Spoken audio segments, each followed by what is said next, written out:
This is SSN. Story Studio Network. I'm Tom Hoppe, and I'm your host of the Most Painful Podcast.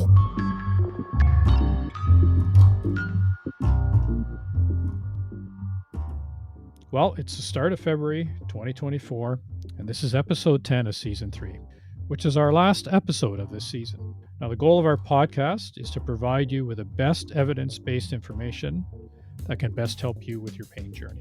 Therefore, due to popular feedback, we'll be starting season 4, and that'll be starting at the end of February and running right into the summertime of 2024. Now, we're going to have some really good topics. We're going to talk about post-surgical pain, supplements for chronic pain, trauma-informed yoga, and much more.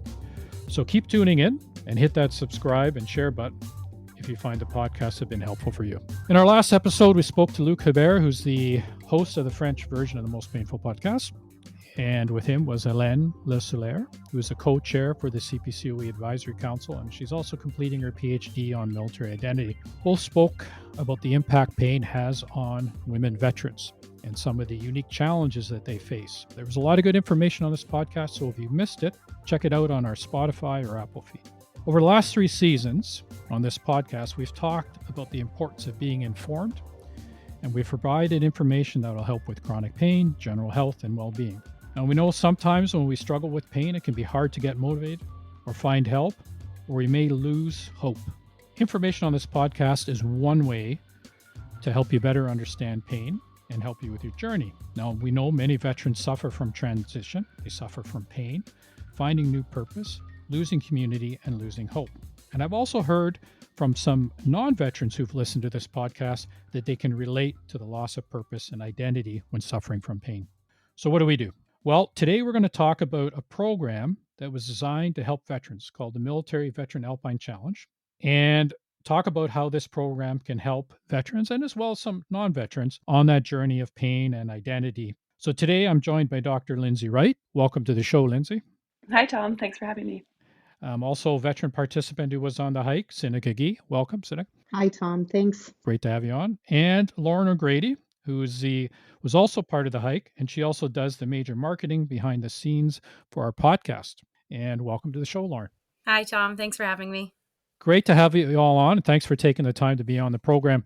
So I know that along with Lindsay, I've also helped develop this program, and the idea of the program came up when we were on a hike, but it also came up from the work that we've done with the CPCOE on research, and also my past, many years experience working with veterans in the community.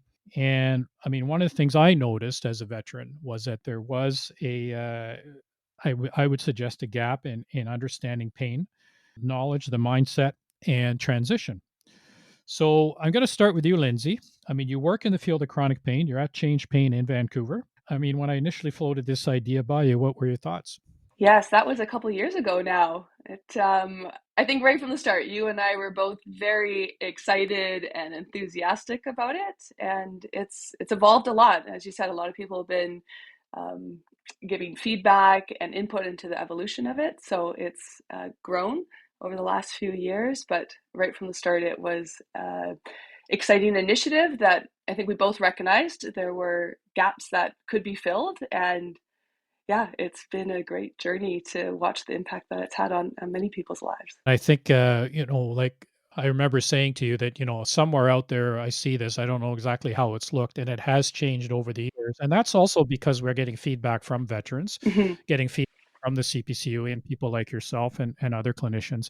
But I would suggest from my view, and I'd like your input on this, Lindsay, too, is where I've seen the gaps was, like I said, was in pain knowledge. I mean, to be quite frank with you, when I started down this path of, understanding chronic pain, and I didn't even know what biopsychosocial was when I seen that word. Because, in the military, we go to physio, and then we're right back doing our job, get injured again, go to physio, go right back, do our job, and then we leave the service. So I think pain knowledge is one of the important things. I like your thoughts on that and how that can help somebody if they're informed about pain. Of course, yeah.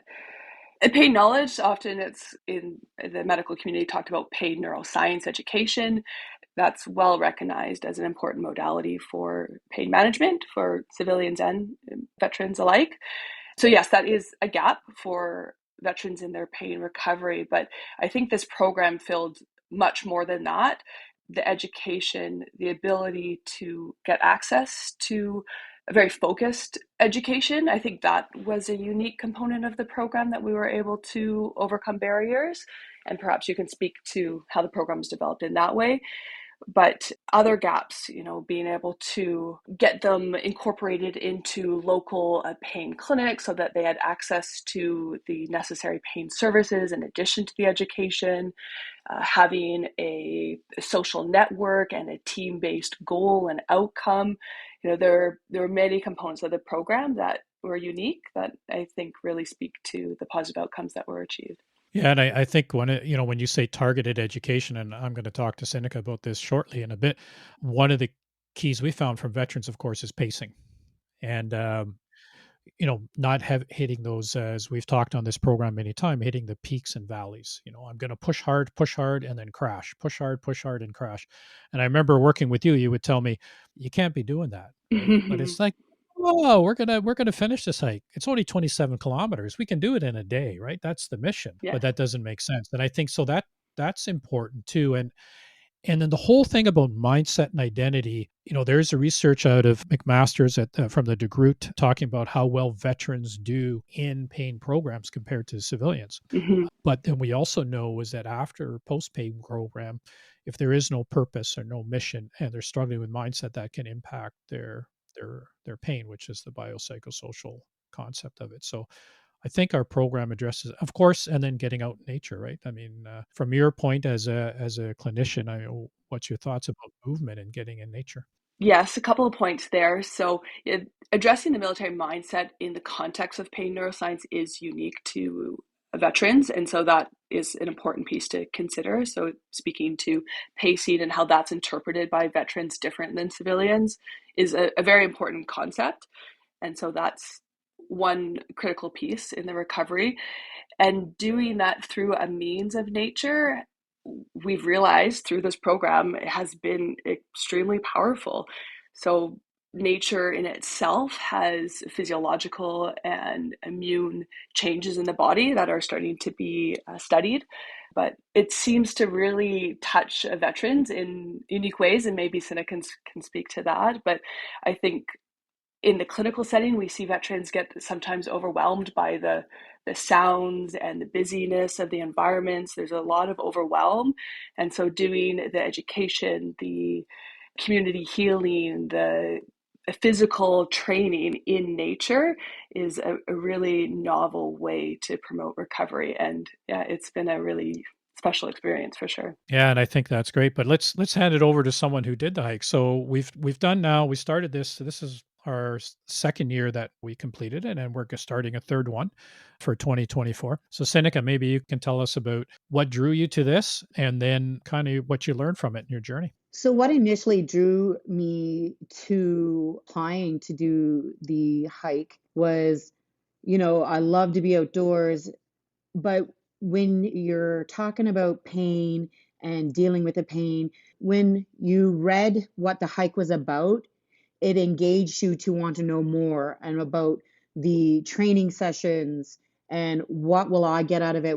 How will this help me move forward? Because as military, we're always goal oriented. We're always training for something. We're always have that forward momentum of what's next. And we don't slow down to stop, especially when it comes to the pain. We just push through, like you spoke earlier. We go, we do, we heal, we go do it again. But when I read what the hike was about, it engaged me to know more. Like Lindsay was saying about teaching the aspect of the neurosciences. I mean, I'm not a doctor and I know nothing about it, but what I did learn throughout the training sessions is like simplicity of just learning how to breathe properly, to get through your pain, your hiding pain moments. And the cold water therapy, which most people don't know about. We've heard about it. We've had that, oh, that sounds cool, but we've never learned anything about it. And I now have it a part of my daily routine. I'm going to jump to Lauren. Lauren, I mean, you're a non-veteran, but you have your story as well, and you do work at the CPCOE. What kind of drew you to it, and what was your What's your thoughts about the program? I think I have a bit of an interesting perspective. I've been helping on the back end with the marketing and promotion and media from the existence of the hike. So when Tom came to me and asked for my help on that side of it, I was more than happy to help. And I saw the first year unfold, and organizing the media calls and talking to all the veterans and the CPCOE staff who were able to attend. I just couldn't believe the stories that were coming out of it. So when we were asked if any staff wanted to attend for the second year, I, immediately shot my hand up and said, please pick me. It was a challenge for myself as I had never really done much hiking before. But it was also a challenge for myself because I was put in a group of veterans, some who I'd never met before. And you're always a little worried about the acceptance, but I think one of the biggest things that I learned from the hike itself was the teamwork and the camaraderie that came out within minutes of us all meeting. Well, some of us meeting for the first time in person. We had done all the Zoom sessions and done all the education and learned together, but that instantaneous teamwork and welcoming spirit that everyone brought, I think, was one of the highlights for the hike for me. Yeah, and I think maybe just for our audience to have an understanding, so the hike last year was done at a national level. So we had 10 veterans and we had some CPCOE staff. And basically, we had 2 1-hour Zoom sessions per month. And they were on topics such as, and Lindsay can jump in if I miss any, but pain science, conditioning, cold water therapy, breath work, psychology in pain, military mindset, safe movements. And I think I covered most of them, eh, Lindsay? Most of, yeah. Yeah. Alpine safety was another one. And then everybody was supposed to continue working with their clinicians or their physiotherapists to continue to build up their cardio and their strength training so that they're ready. So I think, Lindsay, I would be correct in probably saying the intent was education, but also to get people moving and to get stronger and to feel better about themselves.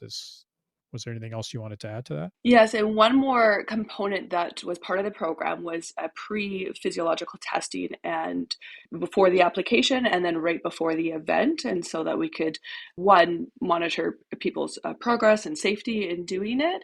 But it was another avenue to engage the veterans in their local services, medical services. There sometimes are barriers that I observe for veterans in whether a lack of knowledge of what's available to them in their own community, or perhaps some distrust that sometimes does exist with interactions with the medical community.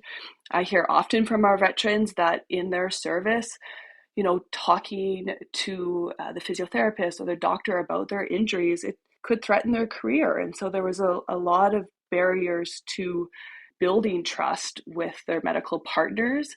And so in engaging them with their local medical team, plus having a shared mission and outcome with the rest of the group, it was, I think, a really unique way of kind of achieving multiple outcomes. Yeah, and actually, Synika, I'd like to hear from you as a participant what you got out of the education session. I mean, they were just on Zoom.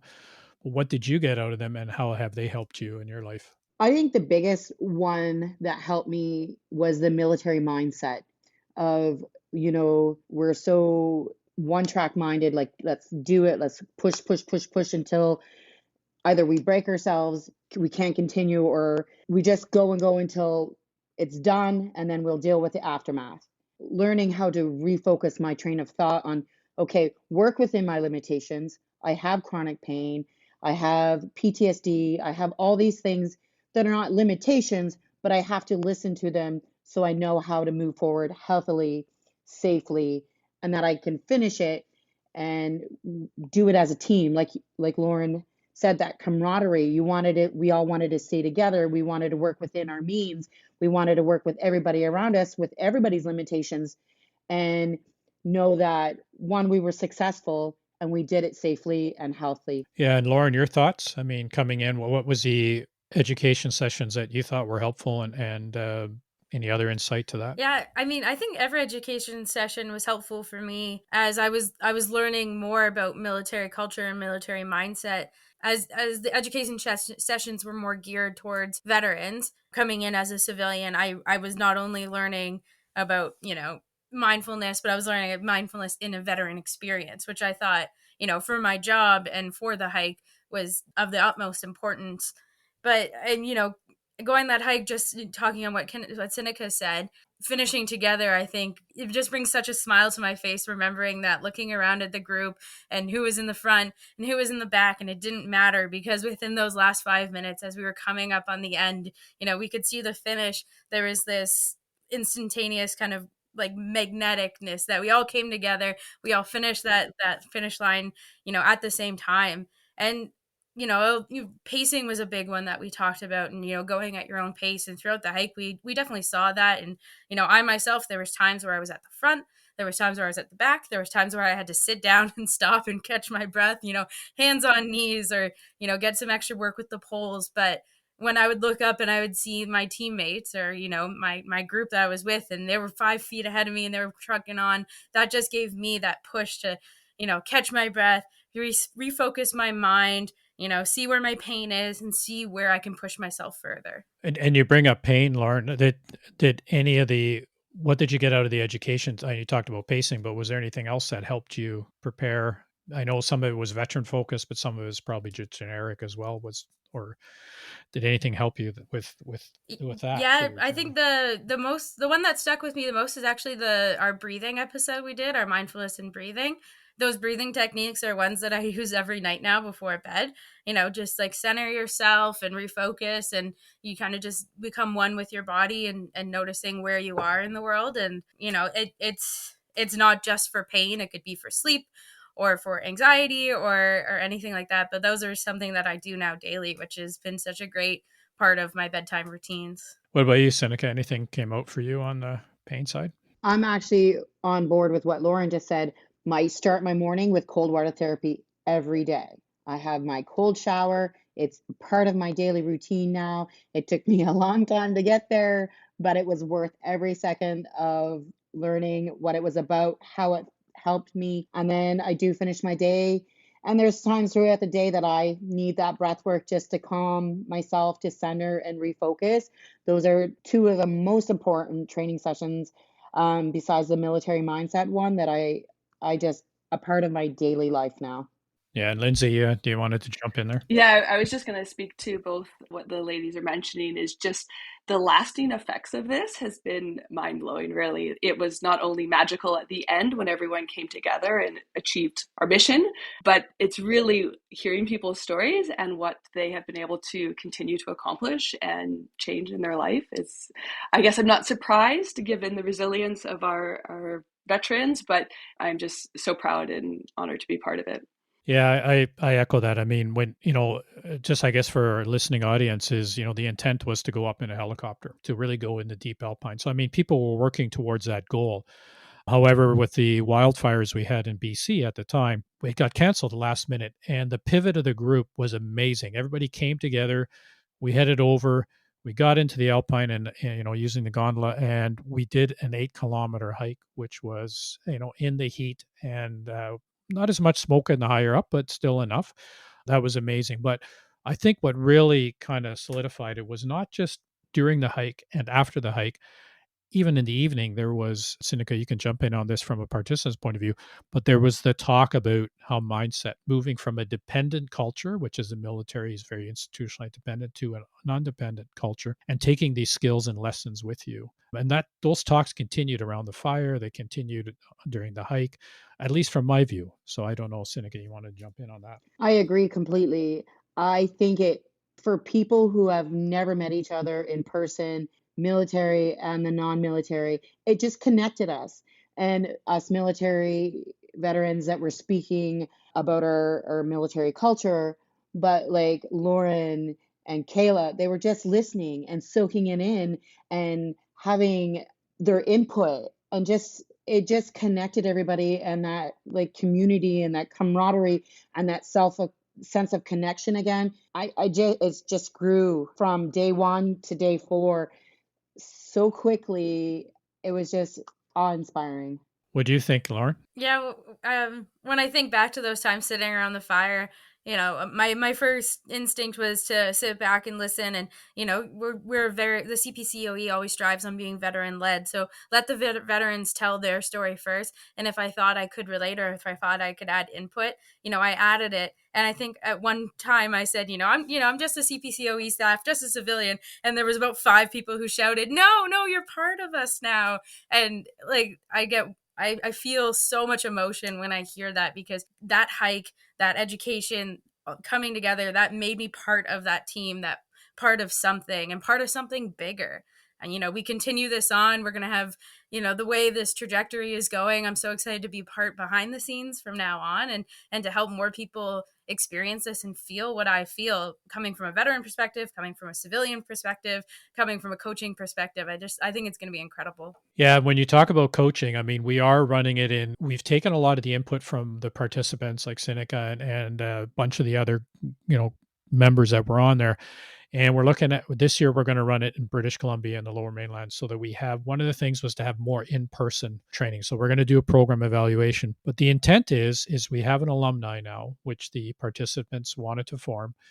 And when we, following hopefully in 2025, and when this goes out, the plan is those people like Synika and Lauren, if they're interested, will be mentors to help the next generation to carry that on. And we still meet. We have Zoom meetings after, post hike. So the goal is to provide that knowledge and to move from a dependent to an independent kind of life. And like you, Synika, are a great example, and same with Lauren on the work you've been doing post. So we only have a few minutes left. So I'd like to get everybody's thoughts on just kind of what you thought of this program, and what just a takeaway for somebody who's listening. So someone who's listening, veteran, non-veteran, what would be a takeaway of what you got out of this? I'll start with Lindsay first. Well, I'll speak perhaps to the clinicians out there. So on behalf of many of us, we thank you for your service. I think there's a lot that we can learn from each of our veterans. And I think this program really speaks to a different way that we can provide care that's more veteran focused. And however this program grows across the country, I'm excited to collaborate with other clinicians to serve more of our veterans. So thank you. Yeah, thanks for your hours of work, Lindsay, you've put into this. A lot of volunteer time, and we do appreciate that. Synika. What I think is that we need to reach as many veterans as possible, and those veterans that are out there that are listening and that are seeking that camaraderie, that reconnection to their old military life. This is a little bit of that in a safe and inclusive environment, and it is worth reaching out and looking into it. Yeah, and Synika, you've really been kind of leading this and continuing to do what you do after the hike. So that's really good. Lauren? Yeah, I think the first thing I would say is that, our veterans, especially those living with chronic pain, their voices need to be heard. And I think this is one way that their voices can be heard, getting in this program and being able to express yourself. And then secondly, I would say that you need to set goals, and you need to surpass those goals and those expectations. I had never hiked before. I had never been to BC, and I ended up staying other days and doing another 10-kilometer hike, 2 days after this hike, because I just fell in love with it. And I had those goals, and I surpassed those, and I surpassed my own expectations. And so I say to everybody, set those goals and see what you can achieve, because there's so much you can achieve if you put your mind to it. Yeah, thanks, Lauren, and for all your support and help with this as well. And I think, from other veterans who've talked to me, and also from my own view, is, sometimes we lose hope, and this kind of program can help people get back. We can learn about how to deal with our pain.